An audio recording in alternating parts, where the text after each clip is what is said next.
السلام علیکم ورحمۃ اللہ وبرکاتہ۔ میں ہوں محمد معراج نبی اور آپ دیکھ رہے ہیں میرا فیس بک اور یوٹیوب چینل۔ آج ہم جس موضوع سے بات کرنا چاہتے ہیں وہ ہے حضرت سعد رضی اللہ تعالیٰ عنہ کی شہادت۔ حضرت سعد رضی اللہ تعالیٰ عنہ حضور صلی اللہ علیہ وسلم کے جلیل القدر صحابی تھے۔ رنگ کے بھی کالے تھے، چھوٹے قد کے تھے، اور حضور صلی اللہ علیہ وسلم کی محفل میں حضور صلی اللہ علیہ وسلم کی خدمت میں ہر وقت حاضر ہوتے تھے۔ حضور صلی اللہ علیہ وسلم کی خدمت میں ایک دفعہ حاضر ہوئے اور عرض کرنے لگے کہ میں بھی چاہتا ہوں کہ میری بھی بیوی ہو، میرے بھی بچے ہوں، میرے بھی گھر ہو، لیکن رنگت کی وجہ سے اور میرے چھوٹے قد کی وجہ سے اور غریب ہونے کی وجہ سے مجھے کوئی اپنی بیٹی نہیں دیتا۔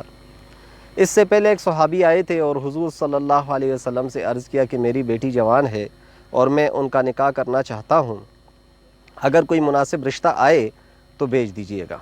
اتنے میں جب سعد رضی اللہ تعالیٰ عنہ نے حضور صلی اللہ علیہ وسلم کے سامنے یہ گزارش رکھی تو حضور صلی اللہ علیہ وسلم نے ان صحابی کے گھر میں بھیج دیا۔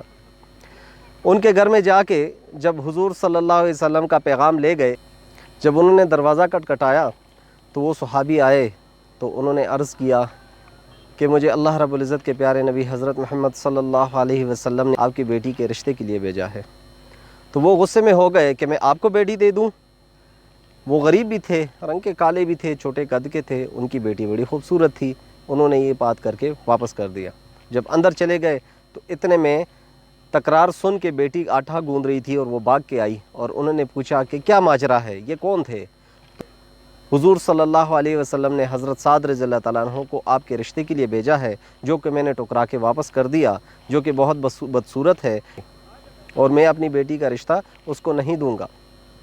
تو بیٹی بڑی پریشان ہو گئی اور بابا سے کہنے لگی کہ بابا اس کو مت دیکھیں جو دروازے پہ آیا تھا، بلکہ اس کو دیکھیں جس نے بھیجا تھا، وہ تو 14ویں کا چاند ہے، اس کو دیکھیں۔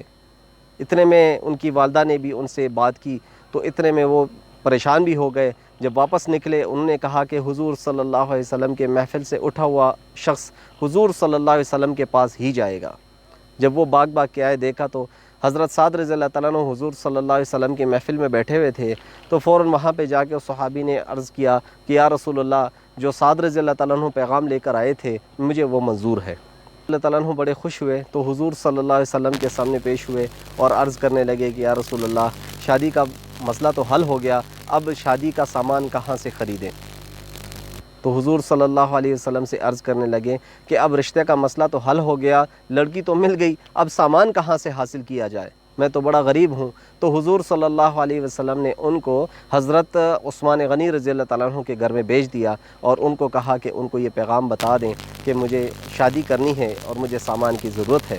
جب وہ چلے گئے یہ پیغام لے گئے تو حضرت علی تو ان کو بہت سارا رقم ادا کی اور ان کو کہا کہ آپ جائیں سامان خریدیں اور اگر یہ کم پڑ جائے تو واپس آ جائیں۔ اتنے میں سعد رضی اللہ تعالیٰ عنہ بازار چلے گئے۔ جب بازار چلے گئے سامان خرید رہے ہیں، اتنے میں آواز آئی کہ جہاد کے لیے حضور صلی اللہ علیہ وسلم جا چکے ہیں۔ انہوں نے کچھ سامان بھی واپس کیا اور کچھ رقم پاس تھی، اس میں ایک گھوڑا ڈال اور تلوار خریدی اور حضور صلی اللہ علیہ وسلم کے پاس چلے گئے اور یہ کہتے ہوئے گئے کہ اگر جہاد بھی جیت گیا تو غازی بھی بنوں گا، شادی بھی ہو گئی، اور اگر شہادت ہو گئی تو اللہ رب العزت کے سامنے جا کے خوشی سے سرخرو ہوں گا۔ وہاں چلے گئے، جب جنگ شروع تھی دیکھا تو ہر طرف سے کفار ہی کفار تھے اور حضرت سعد رضی اللہ تعالیٰ عنہ سب کو کاٹ رہے تھے اور بہت سارے کفاروں کو انہوں نے قتل کر دیا۔ لیکن کفار کا چال کہ انہوں نے ہر طرف سے تیر برسائے اور حضرت سعد رضی اللہ تعالیٰ عنہ کو شہید کر دیا۔ جب جنگ ختم ہوئی تو حضور صلی اللہ علیہ وسلم نے فرمایا کہ آج تو سعد کی شادی ہے، ہم تو ادھر آ گئے، چلو سعد کی شادی میں چلتے ہیں۔ ایک صحابی نے آواز لگایا ادھر بھی ملاحظہ کیجئے، ادھر آ جائیے گا، یہ دیکھ لیجئے۔ جب دیکھا تو حضرت سعد رضی اللہ تعالیٰ عنہ خون میں لت پت پڑے ہوئے ہیں۔ حضور صلی اللہ علیہ وسلم نے آواز لگائی کہ اے سعد، تیری تو آج شادی تھی، تو نے ایسی شادی کی کہ یہ ایسی شادی نہ کبھی کوئی کر سکے گا اور نہ کبھی کسی نے کی ہے۔ حضرت سعد رضی اللہ تعالیٰ عنہ کو اٹھایا، ان کو جب دفنانے لے گئے تو فرمایا کہ بہت سارے فرشتے اس جنازے میں شریک ہوئے تھے۔ ان کو قبر میں رکھا۔ قبر میں رکھ کے جب رکھ رہے تھے تو حضور صلی اللہ علیہ وسلم بڑے پریشان تھے، پریشان حالت میں تھے، لیکن قبر سے فوراً باہر آئے، تھوڑی دیر کھڑے رہے اور پھر نیچے چلے گئے، اور نیچے جا کے پھر دفنا کے واپس آئے اور مسکرا رہے تھے۔ صحابہ نے جب پوچھا کہ یا رسول اللہ یہ کیا ماجرا ہے کہ آپ نے پہلے ان کو قبر میں رکھا پریشانی کی حالت میں، پھر باہر آئے اور پھر اندر چلے گئے، پھر ان کو سپرد کر کے پھر ان کو جب دفنایا تو مسکرا کے آ رہے تھے، یہ کیا ماجرا ہے؟ تو حضور صلی اللہ علیہ وسلم نے فرمایا، میں نے جب حضرت سعد رضی اللہ تعالیٰ عنہ کو قبر میں رکھا، دیکھا تو دو حوریں آپس میں لڑ رہی ہیں، ایک کہتا ہے کہ سعد میرا، دوسرا کہتی ہے کہ سعد میرا، اور بھاگ کے آ رہی تھیں۔ میں نے دیکھا تو وہ لڑائی میں ایک کا بٹن ٹوٹ گیا، تو مجھے حیا آئی، میں قبر سے باہر آ گیا۔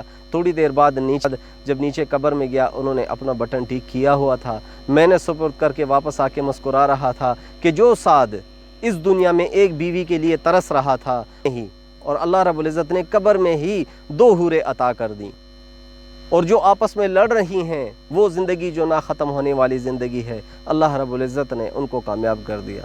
میرے بھائیو دوستو، کامیابی اللہ رب العزت کے احکام میں ہے، حضور صلی اللہ علیہ وسلم کی زندگی گزارنے میں ہے۔ جو حضور صلی اللہ علیہ وسلم کی زندگی ہے وہ زندگی ہم اپنائیں، تب جا کے ہم کامیاب ہوں گے۔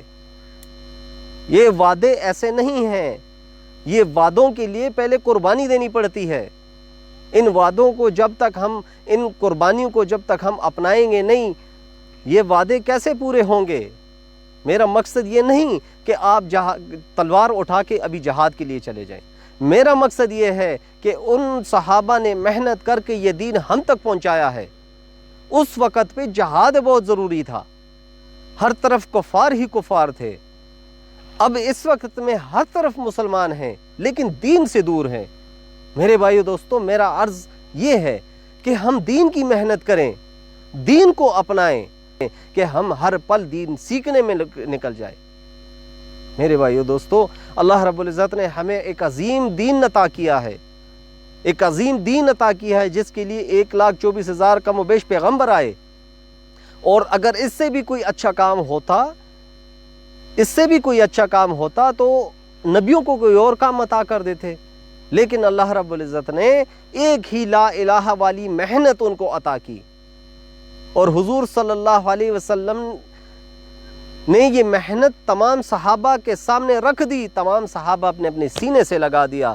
اور میرے بھائیو دوستو، حضور صلی اللہ علیہ وسلم نے قیامت تک آنے والے تمام انسانوں کے ذمہ یہ کام لگایا ہے کہ خود بھی دین پر چلے گا، دوسروں کو بھی محنت کرے گا، دوسروں کو بھی اس دین پر لے کر آئے گا، خود بھی اللہ سے تعلق بنائے گا، اور تمام عالم کے تمام انسانوں کا تعلق اللہ سے بنائے گا۔ یہ نبوت والا کام ہر بندے کے ذمہ ہے، جس نے پڑھے لا الہ الا اللہ محمد رسول اللہ، وہ اس کے ذمہ دار ہے، وہ اس کا ذمہ دار ہے۔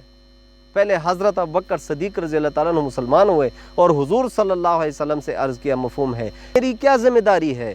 تو حضور صلی اللہ علیہ وسلم نے فرمایا، جو میری ذمہ داری ہے وہ تیری ذمہ داری ہے۔ اور حضرت ابوبکر صدیق رضی اللہ تعالیٰ عنہ نکل گئے اور شام کو 5 یا 6 بندوں کو مسلمان کر کے ان کے سامنے پیش کر دیا۔ یہ آج کی کارگزاری ہے۔